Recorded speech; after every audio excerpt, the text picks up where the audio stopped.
Longines Global Champions Tour of Miami Beach, one of the most stunning settings on the circuit. Not an easy week by any stretch of the imagination, but the 35 going into the jump-off are certainly 35 of the best. The clears, well, they were a little late coming. Peter de Vos gave us the first of those. The Belgian with Claire Z certainly gave us plenty to think about, but where would the second one come from? Well, it would come from Spain. Eduardo Aznar, after a superbly solid performance in Mexico, again producing the goods for the second stage here in Miami to give us another of those going into the jump-off.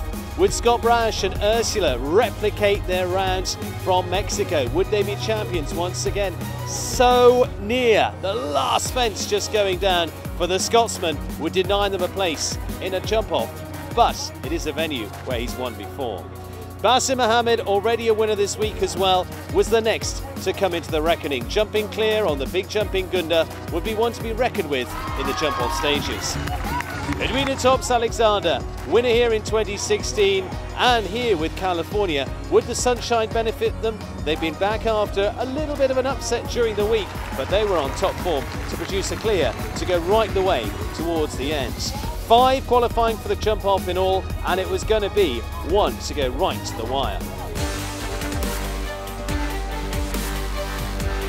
Peter de Vos and Claire Z, a horse really stepping up into the big ranks now, but it was 8 strides down to that Longines double that would cost them an early pole. Again, the time wasn't bad, but how would it reckon against the rest?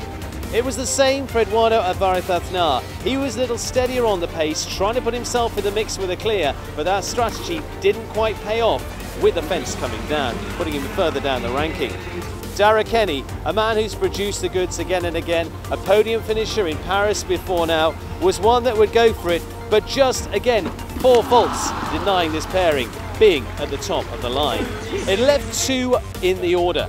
Basim Mohammed and Gunda, this big jumping versatile horse, would again show its class to produce a clear, but a steady one. The scene was left open for Edwina Tops-Alexander. Winner here in 2016, California the ride this time. She certainly had the pace all the way. She looked up on the clock from Basim Mohammed. Closing out that final run, she secured it over the last with a dramatic run and a huge roar from the crowd. From the beach, from the stands, from the tents, they were all standing in applause. It was a great way to finish. Edwina Tops-Alexander victorious here in Miami Beach to close out the winner, the second stage of the Longines Global Champions Tour here in Miami Beach.